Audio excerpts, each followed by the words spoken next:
Join అయ్యారు. శరత్ గారు sir నమస్కారం. నమస్కారం. ఏమనిపిస్తోంది? జూబ్లీ హిల్స్ ఇప్పుడు అజారుద్దీన్ చేశారు. అయితే అజారుద్దీన్ ఇప్పుడు గవర్నర్ దీన్ని ఆమోదించే అవకాశం ఉందా? పెండింగ్ లో పెట్టాడు 1.5 month అయి కేబినెట్ పంపించినా సరే ఎమ్మెల్సీగా. ఈ విషయాన్ని కొద్దిగా ఇంకొక రకంగా చూడొచ్చు సార్. యాక్చువల్లీ ఇప్పుడు బీహార్ ఎన్నికల్లో ప్రశాంత్ కిషోర్ రాహుల్ గాంధీని బాగా అటాక్ చేస్తా ఉన్నాడు. అంటే బాగా అంటే మామూలుగా కాదు. అసలు ఇంకా కాంగ్రెస్ చాలా అక్కడ బీహార్ లో ఎన్నికల ప్రచారంలో బాగా వెనుకబడి ఉంది ఒక మాట. తర్వాత కాంగ్రెస్ ఎన్ని సీట్లు కావాలని అక్కడ అడిగిందో అక్కడ లల్లు ప్రసాద్ యాదవ్ యాక్సెప్ట్ చేయకుండా కొద్ది సీట్లు మాత్రమే వాళ్ళకిచ్చి వీళ్ళని ఒక థర్డ్ పార్టీ అంటే ఏ మాత్రం నామినల్ గా చూసినాడు 2. తర్వాత నిన్న వాళ్ళు ఏదైతే వాళ్ళ ఎలక్షన్ మేనిఫెస్టో డిక్లేర్ చేసినారో ఇద్దరు కలిపి అంటే ఇండియా గఠబంధన్ కు సంబంధించి జేడీయూ ప్లస్ వీళ్ళ ఆర్జేడీ ప్లస్ వీళ్ళ దీంట్లో మేనిఫెస్టోలో వాళ్ళు ఏం డిక్లేర్ చేసినారంటే ఇప్పుడు కేంద్రం ఏదైతే వక్ఫ్ అమెండ్మెంట్ యాక్ట్ తీసుకొచ్చిందో దాన్ని మేము అమలు చేయము, చెత్తబుట్టిలో దాఖలు చేస్తామని అన్నారు. తర్వాత అక్కడ అంటే ప్రతి కుటుంబానికి 20 రోజుల లోపల ప్రతి కుటుంబంలో ఒక ప్రభుత్వ ఉద్యోగం ఇస్తా అనేటువంటి ఒక మాట మాట్లాడినారు. తర్వాత మైనారిటీస్ అంతా మా పక్షానే ఉండాలని అన్నారు. సో ఈ ప్రశాంత్ కిషోర్ చేసేటువంటి నిశ్చితమైన విమర్శలు ఒకటి, ప్లస్ రేవంత్ రెడ్డిని వ్యక్తిగతంగా టార్గెట్ చేసినాడు ప్రశాంత్ కిషోర్.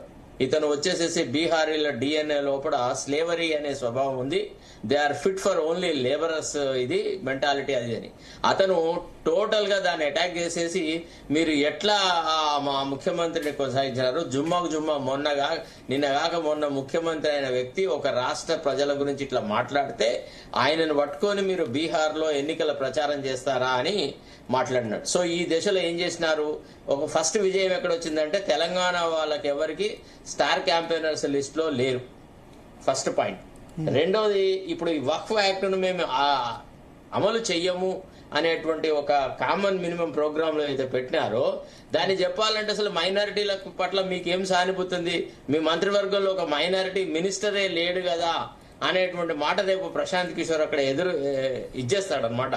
సో రేపేళ్ళ నుంచి రాహుల్ గాంధీ అక్కడ ప్రచారం చేయాలా. సో ఈ పరిస్థితులలో ఒక రకంగా ఇది సినిమాటిక్ గా ఉంది.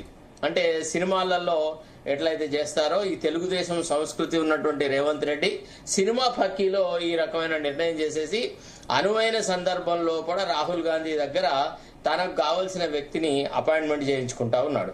యాక్చువల్లీ అయితే ఈ పర్టికులర్ పోస్ట్ కు అజరుద్దీన్ ఇస్ అన్ఫిట్, ఎందుకంటే ఈ does not represent the core of Muslims. ఆయన ఎప్పుడు ముస్లింలతో, హైదరాబాద్ ముస్లింలతో గానీ, ముస్లిం కల్చర్ తో గానీ, ముస్లిం ఫ్రేమ్ కరెక్ట్ గా పెట్టుకోండి శరత్ గారు, మీరు కట్ అయ్యి వస్తున్నారు మధ్యలో మిడిల్. అయితే విషయం ఏంటంటే ఏ రకంగా కూడా ఇతను మైనారిటీ ఇంట్రెస్ట్ ను రిప్రజెంట్ చేయలేదు. ఒక రకంగా మహమ్మద్ అలీ షబీర్ ఆనాడు ఎప్పుడైతే రాజశేఖర్ రెడ్డి నేతృత్వంలో 4% రిజర్వేషన్స్ అని ప్రొవైడ్ చేసినారు, తర్వాత మైనారిటీలకు సంబంధించిన ఎన్నో కార్యక్రమాలు వెల్ఫేర్ మెజర్స్ జరిగినప్పుడు మహమ్మద్ అలీ షబీర్ యొక్క ప్రమేయంతోనే చాలా కార్యక్రమాలు జరిగినాయి. అయితే మహమ్మద్ అలీ షబీర్ వచ్చేసేసి రేవంత్ రెడ్డి కంటే సీనియర్ కాబట్టి ఆయనను పక్కకు నెట్టడానికని రేవంత్ రెడ్డి ఒక చీప్ టాక్టిక్స్ కింద మొహమ్మద్ అజారుద్దీన్ తీసుకొచ్చినాడు. అజారుద్దీన్ ఉత్తరప్రదేశ్ లో కంటెస్ట్ చేసినాడు. అసలు అతను ఈ he's never been treated as somebody who represents the Muslim cause. ఇప్పుడు ముస్లింలకు సంబంధించిన షరియత్ విషయంలో గానీ, వక్ఫ్ అమెండ్మెంట్ యాక్ట్ విషయంలో గానీ, ఇతరత్రమైన ఏ అంశాల మీద కూడా అజరుద్దీన్ ఒక్కనాడు కూడా మాట్లాడిన వ్యక్తి కాదు. తర్వాత అబవ్ ఆల్ అజరుద్దీన్ మీద చాలా అపవాదులు ఉన్నాయి. ఆయన డిస్క్వాలిఫికేషన్ అనుకోండి ఫ్రమ్ ది క్రికెటింగ్, తర్వాత అంటే బెట్టింగ్ లో కూడా ఇన్వాల్వ్ అయి ఉండడము, ఇతరత్రమైన అంశాలు. ఇతను ఏంటంటే చుట్టపు చూపులాగా ఉంటాడు, రేవంత్ రెడ్డికి ఎదురు మాట్లాడు, రేవంత్ రెడ్డి ఏది చెప్తే గదే వింటాడు. తర్వాత సియాసత్ ఎడిటర్ ఎవరైతే తను ఉన్నాడో ఆమిర్ ఖాన్, ఆయనను తప్పించాలని కూడా ఈయన అనుకున్నాడు రేవంత్ రెడ్డి. ఎందుకంటే ఆయన వల్ల 4 ముస్లిం ఓట్లు వచ్చే ఛాన్స్ లేదు కాబట్టి ఆయనను కూడా తొలగించాలా అనేటువంటి ఒక ఆలోచనతోని ఆయనను తొలగించడానికి కూడా ఒక రకంగా ఈ అంశాన్ని ఎత్తుకున్నాడు అనమాట. ఆ రకంగా జరిగిందని నా అభిప్రాయం భరత్. ఓకే, సో అదొకటి పక్కన పెడితే ఇప్పుడు లాస్ట్ టైం గవర్నర్ రిజెక్ట్ చేశారు దాసో శ్రవణ్ గాని, ఆ సందర్భంలో పాడి కౌశిక్ రెడ్డిని తమిళసై సౌందరరాజన్ రిజెక్ట్ చేసింది అంతకుముందు. సో ఇప్పుడు అజారుద్దీన్ సంబంధించి 1.5 month అయింది తెలంగాణ కేబినెట్ దగ్గరికి ప్రపోజల్ పంపించి, తెలంగాణ కేబినెట్ గవర్నర్ దగ్గరికి ఇంకా యాక్సెప్ట్ చేయలేదు గవర్నర్. అంటే ఏమన్నా ఉందా ఏం లేదు, నాకు తెలిసి ఆయన అక్సెప్టెన్స్ ఇస్తాడు. ఇతన్ని మంత్రివర్గంలో ప్రమాణ స్వీకారం చేయించాలి రేపు. అంటే అందులో ఈ ఎమ్మెల్సీ అవ్వడమా కాకపోవడమా, ఆయన ఏ సభలో సభ్యుడు అవునా కాకపోనా అనేది ప్రతిబంధకం లేదు. అది కాదు ఇప్పుడు, అది కాదు వినండి. గవర్నర్ సార్ నేను ఎమ్మెల్సీగా అజారుద్దీన్ యాక్సెప్ట్ చేస్తాడా అంటున్నా. అదే విషయం నేను రాజకీయ నాయకులకు ఇవ్వట్లేదు కదా ఇప్పుడు. అదే విషయం చెప్పబోతున్నాను. ఒక రకంగా గవర్నర్ మీద సైకలాజికల్ ప్రెషర్ పెట్టడానికే అజరుద్దీన్ యొక్క నామినేషన్ ఎక్కడ ఆయన రిజెక్ట్ చేస్తాడోనన్న భయానికి ముఖ్యమంత్రి అంటే ఒక మంత్రివర్గంలో ఉన్న మంత్రికి ఎమ్మెల్సీ టికెట్ ఎమ్మెల్సీగా యాక్సెప్ట్ చేయలేదు గవర్నర్ అని భారతీయ జనతా పార్టీ మీద మన్నుపోయడానికి ఇది ఒక రకమైన స్ట్రాటజీ తప్ప ముస్లిం మైనారిటీల మీద రేవంత్ రెడ్డికి ఏ మాత్రం ప్రేమ అనురాగం ఉందంటే ఎవడు యాక్సెప్ట్ చేయడు. ముఖ్యంగా కోర్ ఆఫ్ ది ముస్లిమ్స్. ఇప్పుడు దాదాపుగా 25 to 28 years I was associated with Siasat. Majlis party తరఫున ఇతరుల తరఫున ముస్లిం మైనారిటీస్ తో అవినాభావ సంబంధం ఉంది. కాకపోతే మైనారిటీస్ ఎవరు కూడా అజరుద్దీన్ వాళ్ళ రిప్రజెంటేటివ్ అనుకోడు. అసలు ఆయన అజరుద్దీన్ నమాజ్ చదువుతాడా లేదా కూడా నాకు డౌట్. ఆయన ఎప్పుడు కూడా ముస్లింలకు సంబంధించిన ఏ అంశాల్లో ఆయన మాట్లాడిన సందర్భంగా అనేది లేదు. ఇప్పుడు ఫీజు రియంబర్స్మెంట్ ఉంది. ముఖ్యంగా చాలా ఫుల్ టైం పొలిటీషియన్ కాదు కదా, మనం అట్లా చెప్పలేము. ఆయన పొలిటీషియన్ ఏంటంటే ఎంపీగా ఆయన పర్సనల్ ఆయన చదువుతూ ఉండొచ్చు, ప్రాక్టీస్ దయచేసి ఒక విషయం గ్రహించండి. ప్రాక్టీసింగ్ ఇస్లాం ను ప్రాక్టీస్ చేస్తున్నారు, దానిలో నో డౌట్. అలా దయచేసి మీరు నా మాట వినండి. ఇప్పుడు ఆయన ఇదివరకు ఎంపీగా పనిచేసినాడు. ఇప్పుడు ఆయన పొలిటీషియన్ కాకుండా మరి మంత్రి ఎట్లయితాడు సార్? అదేమన్నా గవర్నర్ కోటాలో ఎమ్మెల్సీ ఇచ్చినట్ట? మంత్రి అని అంటే ఏంది? మైనారిటీలకు రిప్రజెంటేటివ్ గా ఉండి bulk of the minorities interest ని క్యాబినెట్ లో రిప్రజెంట్ చేయడానికి తీసుకొని వచ్చిన వ్యక్తి అజరుద్దీన్. ఆ రకంగా ప్రొజెక్ట్ చేస్తా ఉన్నారు. మరి అట్లాంటి ఆయన ఎట్లా ఉండాలి? మైనారిటీస్ తో అతనికి ఎంత సన్నిహిత సంబంధాలు ఉండాలి? ఓల్డ్ సిటీలో ఎన్ని స్ట్రీట్స్ ఉన్నాయి, ఎన్ని గలీలు ఉన్నాయి, ఏది ఎక్కడ ఉంది నీకు తెలుసా అనేది నాకైతే డౌట్. అంటే to be frank with you, because I know personally Azharuddin also. ఆయన కేసు ఒకప్పుడు నన్నే డీల్ చేయమన్నారు కానీ నాకు అందులో మెరిట్స్ కనబడలేదు. I refuse to, because doctor Shahid Ali Khan అని వాళ్ళు నన్ను అడిగినారు, అది సియాసత్ మేనేజ్మెంట్ కి సంబంధించిన వాళ్ళు, ఇది ఏముంది అని. అప్పుడు జగదీష్ అని మా ఇంకో మిత్రుడు ఆయన కేసు ఫైట్ చేసినాడు కింద సివిల్ కోర్టులో. అంటే విషయం ఏంటి అంటే he's not a suitable candidate to represent minorities. Rather Mohammed Ali Shabbir would have been the best bet than him. ఎందుకంటే బల్క్ ఆఫ్ ది ముస్లిమ్స్ తో సన్నిహిత సంబంధాలు ఇప్పుడు దాదాపుగా మజ్లిస్ కు తర్వాత కాంగ్రెస్ కి మధ్య సయోధ్య కుదరడానికి ఎంతో కొంత Shabbir Ali is responsible, not Azharuddin. Azharuddin గతంలో ఓడగొట్టినాడు మజ్లిస్ అభ్యర్థిగా. మజ్లిస్ వాళ్ళు మీకు గుర్తుండే ఉంటది, ఎమ్మెల్యేగా నిలబడితే అదే జూబ్లీస్ లో చిత్తుగా ఓడగొట్టారు. ఈసారి కూడా అజరుద్దీన్ కు టికెట్ ఇవ్వద్దని మజ్లిస్ వాళ్ళు డిమాండ్ చేస్తే ఆ మజ్లిస్ నుంచి వచ్చిన అబ్బాయికి టికెట్ ఇచ్చినారు. ఓకే, సో ఎట్లా దీనివల్ల మరి మైనారిటీ మీకేమనిపిస్తుంది జూబ్లీ హిల్స్? సార్ జూబ్లీ హిల్స్ ఎన్నిక అనేది ఒక రకంగా అది ఎట్లా పోతుందంటే అసలు ఆ కాంగ్రెస్ అభ్యర్థిగా నిలబడ్డటువంటి అభ్యర్థి మాట్లాడుతున్న మాటలు చూస్తే అసలు చాలా నీచంగా ఉన్నాయి, చాలా దుర్భరంగా ఉంది. ఇవాళ నేను ఒక క్లిప్ చూశాను, మీరు గల్లీలోంచి బయటకు రాలేరు, రోడ్ల మీదకి రాలేరు, ఇది నా ఇల్లు, నా గడ్డ. ఏం సార్ ఇది? మనం ఏమన్నా రాజుల కాలంలో ఏదో కొన్ని ఫేక్ న్యూస్ స్ప్రెడ్ చేస్తున్నారని చెప్పారు. ఆయనది ఓపెన్ గా ఉంది సార్. ఆయన మిగతా నేతలంతా నాన్ లోకల్, నేను లోకల్ అన్నట్టు చూసాను నేను. లేదు లేదు లేదు లేదు, ఆయనది చాలా ఇదిగా వచ్చింది. ఆయన ఆవేశంగా ఏదో మాట్లాడినాడు. బట్ ఏది ఏమైనా అతనికి కాంగ్రెస్ కల్చర్ అంటపట్టలేదు sir. Please, he's not a Congress man by any stretch of imagination. You can never read a Congress worker or a leader in అతను రవికుమార్ యాదవ్, అతనిలో నవీన్ యాదవ్ లో అట్లాంటిది ఏది కనపడదు మీకు. ఆ స్వభావమే లేదు అసలు.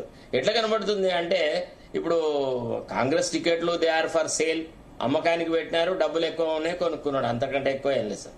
ఓకే ఓకే, ఇదేదో కాంగ్రెస్ కార్యకర్తకు కట్టిన పట్టాభిషేకం అయితే కాదు. ఓకే ఓకే, సో అంటే ఇప్పుడు దీనికి ఇప్పుడు ఇది చేయడం వల్ల ఏమైనా రివర్స్ పోలరైజేషన్ ఏమైనా జరుగుతుందా శరత్ గారు? ఏం జరుగుతుంది సార్? ఏం జరగదు. ఎట్లుందంటే హిందూస్ లో ముస్లిం కు ఇవ్వడం వల్ల హిందూస్ లో రివర్స్ పోలరైజేషన్ ఏమన్నా జరుగుతుందా? సార్ ఒక విషయం చెప్పన్నా, బీజేపీ వాళ్ళు ఆల్రెడీ చేతులు ఎత్తేశారు. ఇండైరెక్ట్ గా రేవంత్ రెడ్డి యొక్క నాయకత్వాన్ని బలపరచడానికే కిషన్ రెడ్డి నేతృత్వంలోని బీజేపీ పార్టీ సకలంగా ప్రయత్నం చేస్తుంది. ఇప్పుడు అక్కడ ఫైట్ ఏమన్నా ఉంటే BRS versus Congress.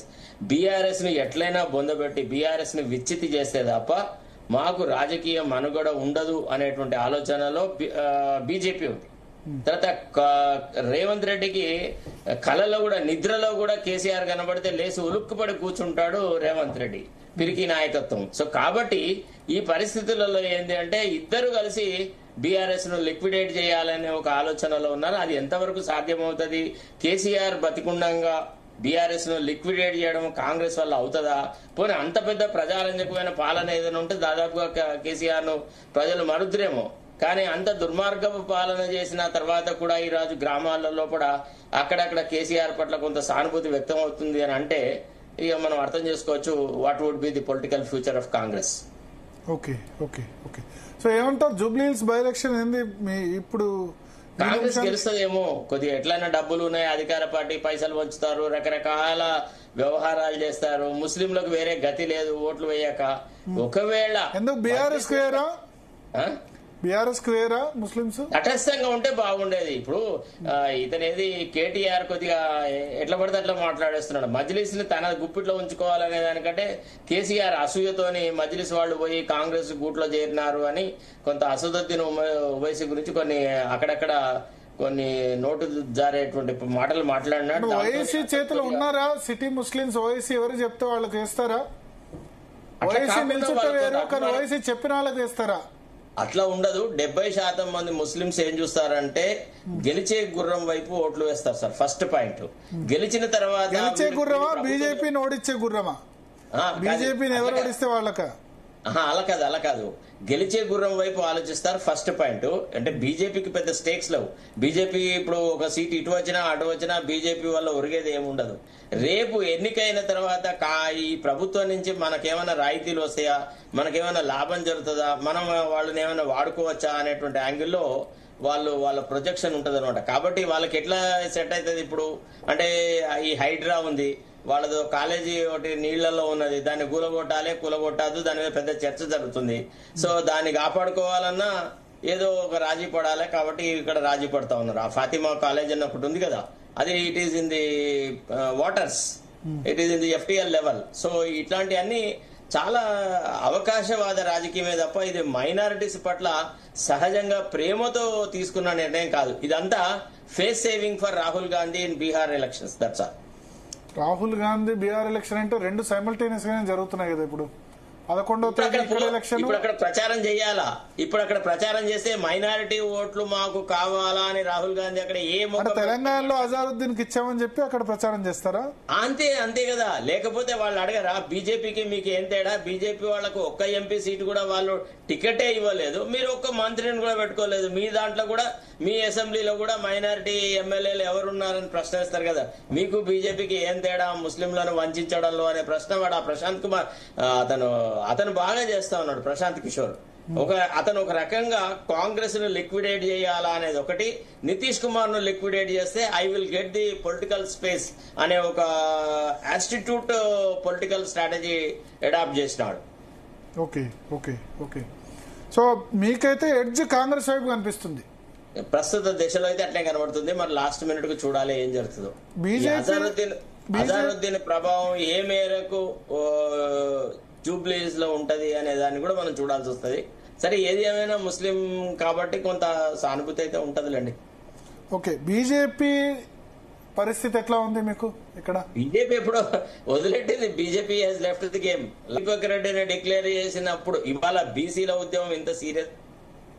Congress BC అభ్యర్థికి ముఖ్యమంత్రి బీసీ అని చెప్పినప్పుడు 42% రిజర్వేషన్ కు మాకు వ్యతిరేకం లేదని ఒక పక్క మాట్లాడుకుంటూ బీసీ ఉద్యమాన్ని ఇగ్నోర్ చేసి ఒక ఎఫ్సీకి వాళ్ళు టికెట్ ఇచ్చినప్పుడే వాళ్ళ ఆలోచన సర్లు ఏంది అనేది బహిర్గతమైందన్నమాట.